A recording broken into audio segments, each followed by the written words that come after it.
Sharon doesn't owe anyone an apology. What's owed is an apology to Sharon for being the only adult in the room. The Anita baby at the handbag, yes, the red one, remains a rare triumph of unapologetic taste. A true statement piece in a world where most accessories exist only to fill screen time. And while the occasion may have arrived with the punctuality of a soap's continuity department, a belated salute is still due. 10 months of Beyond the Gates, BTG. The kind of milestone that invites both celebration and the inevitable fanfare for the cast, crew, producers, writers, actors, and every other job title that keeps the chaos moving. Naturally, the celebration is complicated by a minor detail, the show being inaccessible for nearly a month thanks to a missing Channel 2 situation, which is an impressively modern twist. Devotion meets bureaucracy, and bureaucracy wins. Still, holiday greetings are offered, along with the more compelling seasonal wish. Watching Leslie finally realize the money has run out, that uniquely satisfying moment when arrogance collides with arithmetic. Credit is also due where it is rarely given. The writers mercifully spared viewers an Eva and Kat Christmas spat, proving restraint is possible even in a genre built on avoidable conflict. The real question, then, is not whether drama exists, but which brand of it is more exhausting. Leslie, Tosh, Dana, and Eva, or Haley and Randy? Because there is nothing like being forced to choose between competing varieties of emotional sabotage. Yet amid the theatrics, BTG earns genuine respect for something that matters. Its detailed, realistic portrayal of breast cancer and the brutal honesty of the journey, the kind of storytelling that educates, resonates, and reinforces a fact that should not require reminding. Early detection saves lives. That, at least, is drama with purpose. Elsewhere, the audience remains in peak form, whipped into collective overreaction by writers who clearly understand their power with loyalties declared. Team Eva, of course, while the wardrobe department invites scrutiny. The Winterfest rerun revives the delightful suspicion that Leslie sourced Eva's dress from a 5.7.9 style bargain rack, because nothing says character insight like a hemline that suggests clearance pricing. And speaking of misread character insight, the Vernon is cheating theory has lingered far longer than its credibility deserved. It was telegraphed for months that he was not, yet some still insisted on treating obvious narrative framing as evidence.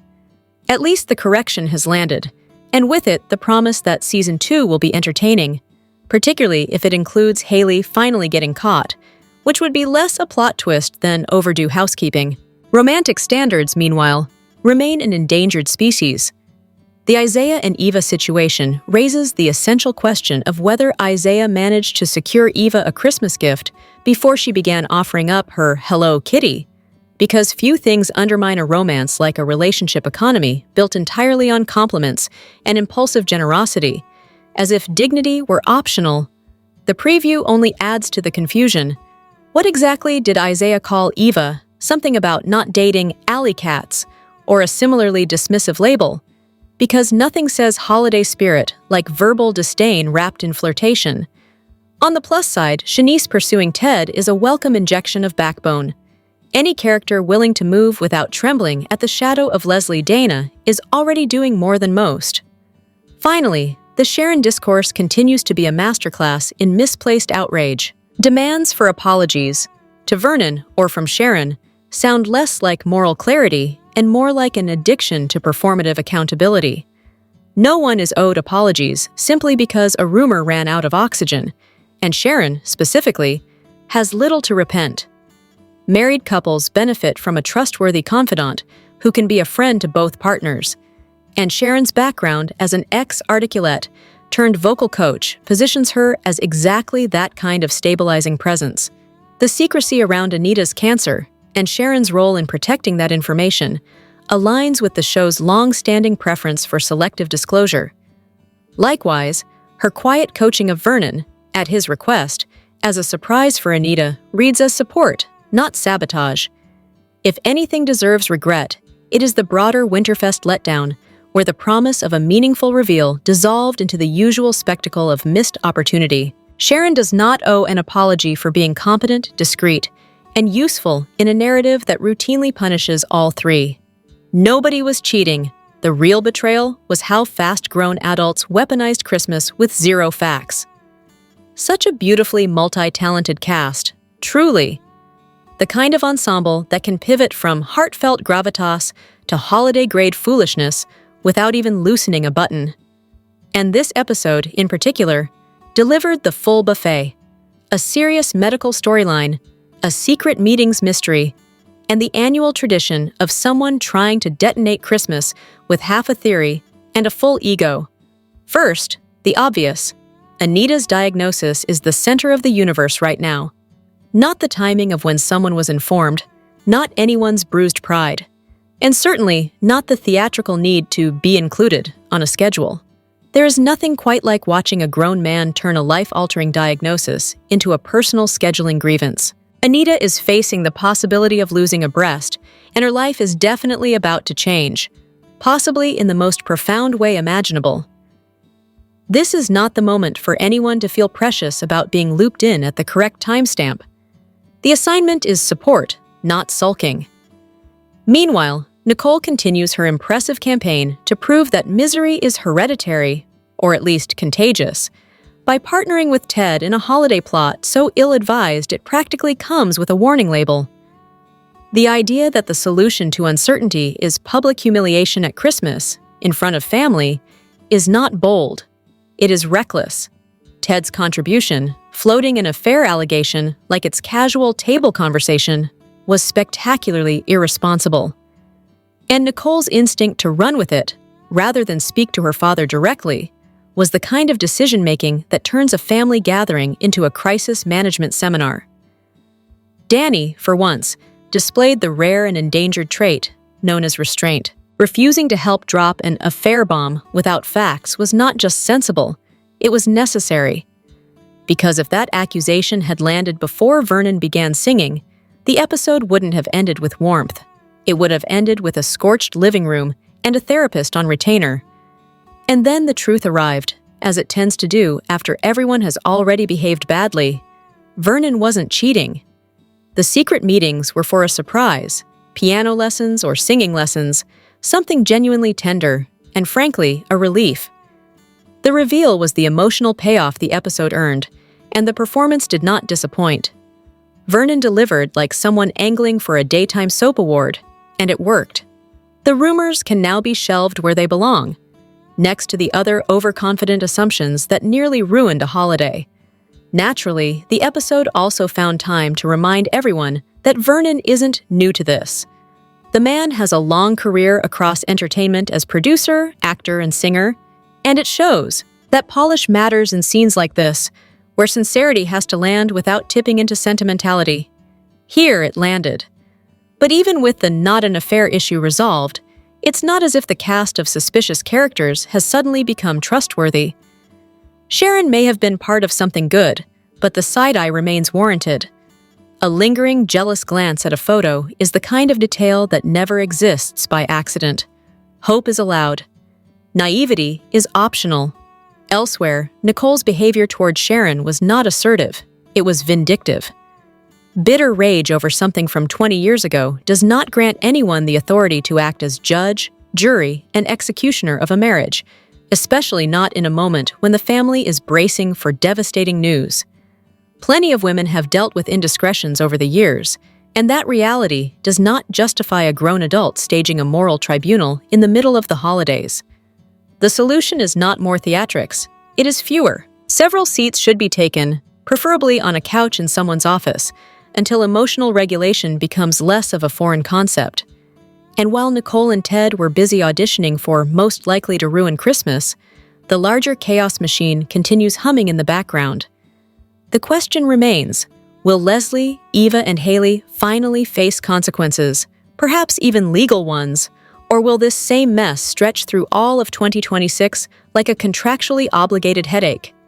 At this rate, accountability may need to be issued as a limited-time special event. Danny, however, still managed to find a way to overdo it, charging to Bill as though the girls had vanished into the woods. If support was needed, the location of the father is not a mystery. That was panic in search of a purpose, and it read as unnecessary escalation. Which, to be fair, is an established tradition. The next set of episodes is already lining up its fireworks. Haley telling Danny to get out, Danny and Bill clashing, Isaiah's conversation with Eva, and Nicole's tears, whether they're about Ted and Shanice kissing on New Year's Eve, or about her mother delivering heartbreaking news. Either way, the emotional fallout is cued and ready. Even with all the dysfunction, the episode earned its praise. It balanced a genuine surprise with real emotional stakes, and it gave the audience something rare. Proof that not every secret is a betrayal. Also, credit where it's due. Tamara Tooney is looking fantastic, and the show clearly knows how to spotlight its strengths. Now, the only thing left is the part everyone is waiting for. Nicole apologizing. To Anita, to Sharon, and to the entire concept of acting on facts instead of fantasies. And while the holiday greetings can be exchanged, yes, Merry Christmas, Happy Holidays, and all that, the gatekeeping, rumor spinning, and puppet work deserves to be retired immediately, preferably before it metastasizes into another year-long storyline. Everyone keeps dragging Eva and Leslie, but Sharon is the one giving smile first, stab later energy, and the episode proves exactly why. Christmas arrives, and with it, the annual reminder that nothing says peace on earth like a family gathering designed to look heartfelt while quietly serving as a competitive sport. The holiday special leans hard into spectacle, an ostentatious tableau of togetherness, yet the clearest emotional through-line is not the glittering family unity, but the exhausting insistence on turning basic relationships into scoreboards. Case in point, Kat and Eva, two people so thoroughly lodged in each other's mental real estate that even gift-giving becomes an opportunity for strategic messaging. The pointed favorite daughter remarked is not warmth, it is branding. Dropping off a present and offering a simple holiday wish would have been the adult choice, which of course makes it practically unthinkable in this universe. Eva, meanwhile, hardly needs Kat in the room to keep the rivalry alive. The competition runs on habit and ego, not proximity. The irony is that the entire contest is misguided. Ted has two daughters. He is learning Eva, he cares for her, and he loves Kat. The prize at the end of this petty tournament is not exclusive affection. It is the same parental love that was never supposed to be rationed, like limited edition merchandise. That does not absolve Ted of his own share of failure. He is not a model parent, and the damage to the daughters of the Duprees did not appear spontaneously out of seasonal magic. Still, he is attempting to navigate terrain that is new, messy, and long overdue. A good parent, especially in an imperfect situation, does the radical thing, loves the children anyway. Ted could do better. He should have done better. But trying is at least movement, and movement matters when the alternative is more of the same stagnation that created this mess in the first place. What would actually help is letting Kat and Eva develop lives that do not revolve around surveilling one another's emotional status. The most generous hope for the new year is that both stop treating each other as the main character in their personal narratives and start earning storylines that exist independently. If Ted needs a path forward, Shanice looks like the rare possibility for something resembling a functional arc, some good moments, an actual relationship dynamic, and a chance for him to be more than a walking apology tour. He has been running on fumes. A storyline with warmth would not be indulgence, it would be balance. Of course, balance is rarely allowed to remain unpunished for long, and Leslie stands ready, as always, to provide drama with the reliability of a recurring tax bill. Some characters grow, others simply escalate. And then there is Sharon, gliding through the chaos with the kind of impunity usually reserved for people who do their damage in softer tones. The outrage meter seems permanently calibrated to target Eva and Leslie, while Sharon receives a curious pass, despite giving off unmistakable thief-in-the-night backstabbing energy. If betrayal had a dress code, Sharon would be wearing it beautifully and insisting it is just misunderstood elegance. The selective accountability is not subtle. It is simply convenient. Against this swirl of petty competition and uneven judgment, the episode's emotional center lands elsewhere: Vernon and Anita. While others scramble for dominance, Vernon demonstrates what commitment looks like when it is not performative. A spark with his wife that reads as genuine, enduring, and frankly, humiliatingly mature compared to the surrounding antics. Their relationship is framed as something meant to last a lifetime, a legacy that stands even when life itself does not cooperate. That framing becomes devastatingly literal when Anita reveals she has cancer, a scene so affecting it demands repeat viewing, not because it is melodramatic, but because it is honest. She is willing to fight for her life. She knows her family needs her, and beneath the composure is a clear refusal to surrender quietly. The decision to tell their daughters after Christmas is both compassionate and quietly tragic, a final attempt to preserve one day of innocence before reality reasserts control. Elsewhere, the holiday pause acts as a temporary ceasefire, everyone appearing, almost suspiciously, to stay out of trouble for a single day. Donald returns to see Vanessa and receives what amounts to a blessing: permission for her to move forward, to find someone to share her life with, and to stop living in the shadow of what has already been lost. It is a clean emotional handoff, rare, and therefore notable. Romance also marches on, because no holiday episode can resist the obligation to package intimacy as seasonal proof of progress. Ted and Shanice spending time together looks poised to culminate in a first kiss soon, while Eva and Isaiah share their first Christmas together with the requisite kisses that signal a relationship officially stamped, approved for plot advancement.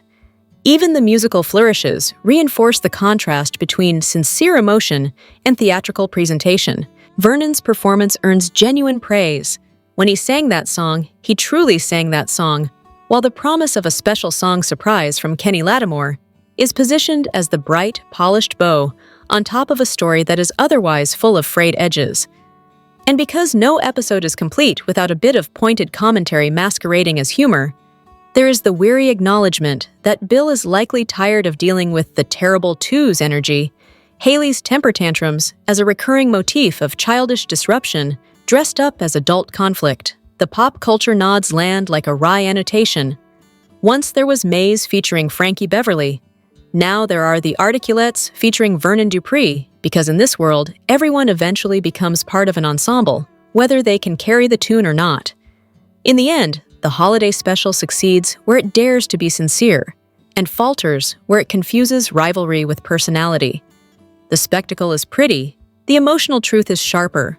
If the new year delivers anything worthwhile, it should be less daughter competition, fewer selective moral exemptions, and more storylines that allow characters to be people rather than permanent reactions to one another. Never bring unverified gossip to a family Christmas, unless your goal is total disaster. Nothing says peace on earth quite like a holiday episode built around a whisper chain scandal that nearly detonates an entire family's Christmas. The only real gift here is that Anita was spared the full, unverified truth at the worst possible moment, assuming there even was a truth to tell. With the festivities wrapped and the proverbial gates closed until Monday, the story at least had the decency to keep its chaos on schedule. Nicole, meanwhile, continues to operate as if urgency is a substitute for accuracy. The impulse to sprint into a family gathering and repeat what Ted claimed that Leslie claimed he heard, without so much as a basic verification, was reckless even by reality TV standards. This is not an isolated lapse. It is a pattern. The sequence is always the same. Leap first, apologize later, and then act surprised that consequences exist. For someone with psychiatrist attached to the resume, the lack of restraint is almost performance art. An apology to Sharon is not optional after arriving loud, wrong, and emotionally combustible. Ted earns no sympathy points for distributing a rumor sourced from Leslie as if it came notarized. Believing Leslie without verification is questionable. Choosing that particular timing, right before the holidays, no less, was strategically terrible. It very nearly torched Nicole's entire family celebration, and the only reason it did not is because everyone else had the discipline Nicole and Ted apparently misplace on a regular basis. The inevitable payoff needs to be direct. Nicole should confront Ted and Leslie decisively, and the story should stop treating Leslie's chaos like a charming subplot. Get Leslie locked up may be an exaggeration, but the sentiment is understandable when the character functions as a walking accelerant. And then there is Shanice, who is somehow managing to look stunning while violating multiple social contracts at once. The wardrobe was impeccable, the ethics were not. Smiling in Nicole's face, offering compliments, and then drifting into intimacy with Nicole's ex-husband is a neat trick. If the goal is to break the woman code, friend code, and professional code in a single arc, some chemistry is being teased between Ted and Shanice, and there is clearly romance being staged, but it lands like a plot that knows it is misbehaving and expects applause for the audacity. If the series insists on rehabilitating Ted, a cleaner solution exists. Introduce someone new rather than forcing a romance that asks the audience to ignore basic decency. The looming complication writes itself. Nicole confronting Ted, then walking into an intimate moment involving Shanice. Because this show rarely passes up an opportunity to turn accountability into spectacle. Against all that noise, the episode's strongest choices were the ones rooted in actual warmth. Vernon delivering Never Can Say Goodbye as a genuine moment, especially with the detail that Sharon has been guiding him through singing lessons, was unexpectedly effective and, yes, a little moving. The Christmas gathering for Anita, complete with music and the presence of the granddaughters, finally gave the holiday a center that was not pure sabotage. Anita's illness underscores the most obvious point the show occasionally forgets. She needs a real sisterhood, not just family proximity. The articulates earning their way back into her life matters, and it should not be treated as decorative. Even better, the series preserved its one reliable gold standard relationship, Vernon and Anita. In a cast determined to treat trust like a seasonal accessory, that stability is the closest thing this story has to credibility. One additional concern deserves mention. Danny running to Bill to talk about the girls and trying to build connection through fully grown children is an exhausting attempt at manufactured intimacy. The adults on this canvas already have more than enough to work with. Outsourcing emotional stakes to the grown kids is not depth, it is a shortcut. Still, the hour ultimately did what it needed to do. It resolved a plotline that threatened to taint Vernon's image and derail the marriage for the sake of cheap suspicion. The relief is not subtle, and it is earned. The holiday installment delivered strong performance, clean emotional beats where it counted, and just enough impending fallout to keep the next episode primed. Even Eva's warning, "Slow down with Isaiah before the diamonds and earrings mysteriously walk away," lands as the kind of practical wisdom this universe desperately needs more often. Merry Christmas to the people behind the show, including the gatekeepers. They delivered a holiday episode that managed to be both sentimental and incendiary, which is apparently the only way this cast knows how to celebrate. The real scandal isn't an affair, it's how eagerly everyone wanted one. Nothing says holiday spirit quite like a table full of adults treating rumor as a sacrament and basic decency as optional. Yet, amid the predictable chaos, one quiet truth lands with actual weight. Vernon has been taking voice lessons, privately, earnestly, and without turning it into a spectacle. The irony is almost too neat. While everyone else polishes their narratives and weaponizes whispers, Vernon chooses discipline. Even better, the man behind the performance, Clifton Davis, happens to be the writer of Never Can Say Goodbye, a fact that makes the musical moment feel less like a throwaway scene and more like a reminder that real talent does not require constant validation. Anita, sitting there at the piano, had every reason to dissolve into tears. The restraint it took not to become an emotional puddle is practically its own achievement. Of course, the one person who could not simply let a sincere moment exist without inserting herself, Leslie, predictably failed to stick around for the singing, proving once again that curiosity is not the same as character. Meanwhile, Ted's romantic ecosystem continues to function like a magnet for bad influence. Dana's mistletoe stunt was not flirtation. It was a public ambush dressed up as festive decor, and Ted's expression said what his judgment refuses to. He knows exactly what he is entertaining. The more pressing issue is that he keeps Leslie in orbit despite a documented history of being untrustworthy, and then acts surprised when gossip arrives, gift-wrapped and toxic. At some point, being misled stops being an excuse and starts being a lifestyle choice.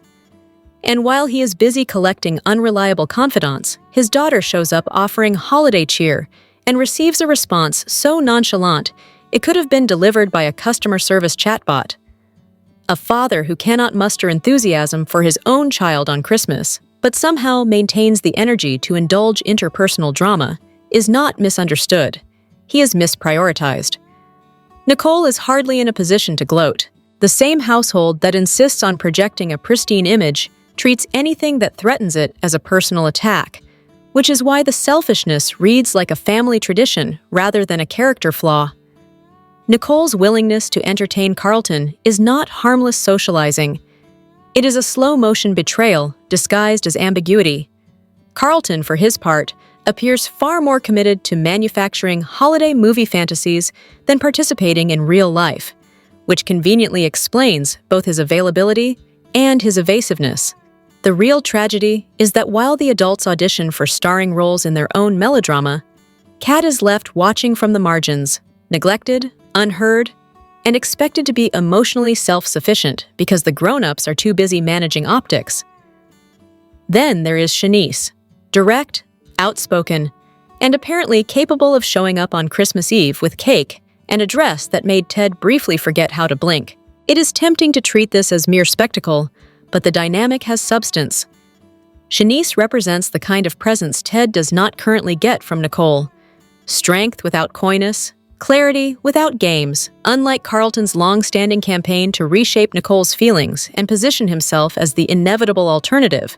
The Ted and Shanice connection reads as new, unplanned, and therefore more dangerous. If Nicole truly intends to keep Ted, silence and hesitation are not strategies, they are invitations.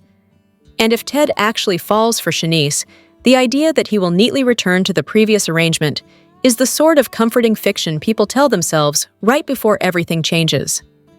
Elsewhere, Naomi's perpetual cynicism and impatience have become less of a personality trait and more of a daily exercise in diminishing someone who loves her.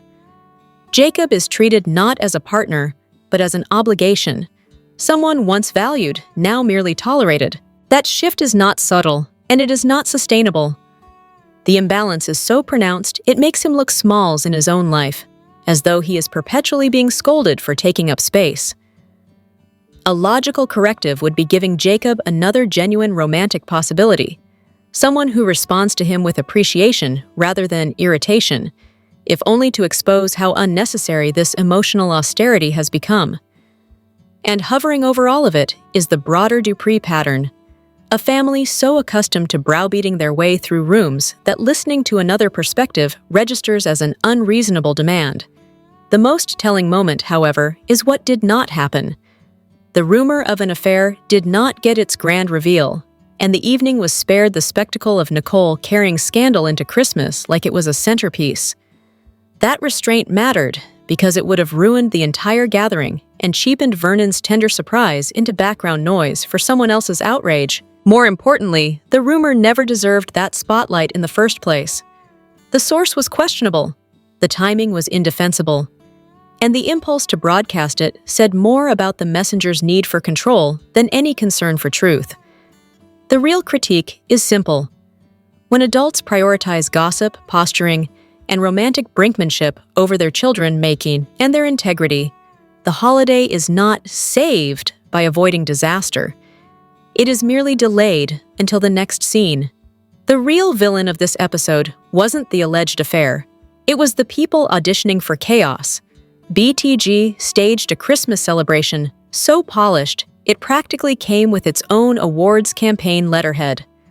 The full family assembled, the set dressed within an inch of perfection, and the wardrobe department operating at a level that suggested personal pride was on the line. Anita, as usual, looked luminous, finally liberated from that grim pantsuit and restored to a cream ensemble that understood the assignment. The purse from Kat and Chelsea was not merely a gift. It was a public service announcement in accessories. If the episode wanted to be Emmy-worthy, it certainly tried. Cast, story, wardrobe, and staging all performing as though "Bravo" were a contractual requirement. And then came the moment the hour wisely chose to center. Vernon, Clifton Davis, the man who actually wrote Never Can Say Goodbye, singing the song that became famous because the Jackson 5 decided to treat it like a life-or-death obligation. The context matters. Davis wrote it in 1970 for the Supremes in their post-Diana era. They declined. The Jackson 5 had recorded it the following year, and a 12-year-old Michael delivered it with the urgency of someone negotiating a mortgage. Now, decades later, Davis, around 80 years old, sang it without technological crutches, because the voice did not require rescuing. He was performing on Broadway before some cast members' parents had finished learning how to pay bills on time. The expression while singing seemed to say it all: gratitude that he no longer has to manufacture imperfections to satisfy anyone's expectations of realism.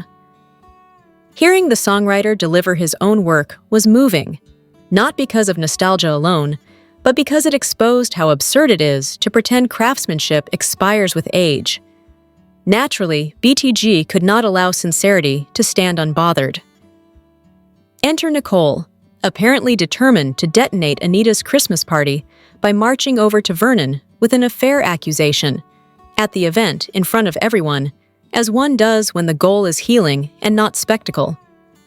The logic was impeccable in the way only reality television logic can be. Skip verification, ignore the obvious first step of speaking privately to the person being accused, and instead aim for maximum combustion during a holiday gathering.